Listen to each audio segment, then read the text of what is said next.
Some people, even listening, may not be familiar with the fact that we have both CRM and marketing automation, or how the two can work together. So do you mind kind of breaking it down and talking about how SugarCell and SugarMarket are working together for Sofia University in the day-to-day, maybe from like the starting point of the journey to the end point of the journey?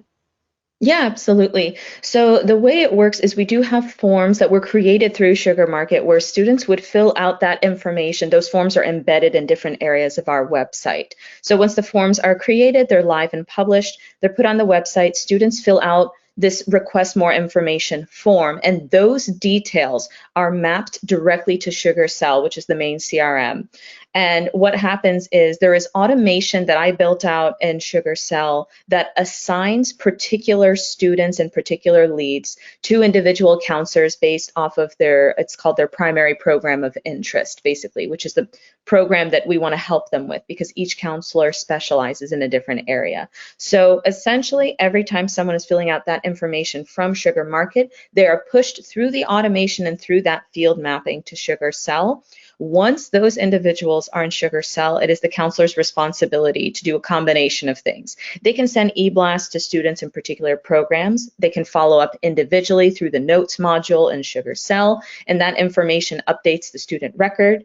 If calls are held for that particular student, then the counselor will notate that in the system as well, and we can all see each other's workflow process, which I think is wonderful. So automation also updates something called the last interaction date, which you've heard me talk about, and this is a custom field that I created in the system, and I created automation so that every single time we interact with that individual, it automatically updates their record.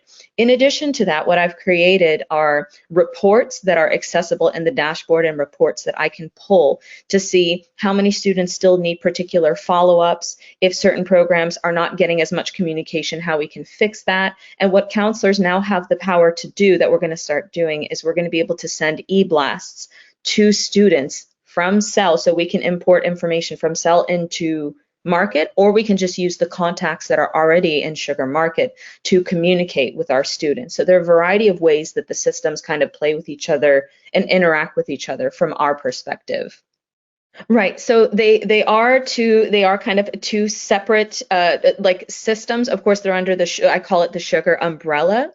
But if you are, let's say you're utilizing what we call the main CRM, which would be SugarCell, that's where a lot of people live, and it has basic functionality with regard to making smaller email nurtures, things like that. But if you want a very robust engine to make very sophisticated nurtures, pages, forms, things like that, and if you want to customize those, utilize all of the cool color schemes, stock images, and things like that that they have accessible, you would utilize SugarMarket, which is effectively a different system. So, but the two are very seamlessly integrated and talk with one another regularly, so you wouldn't even think that they're two different systems.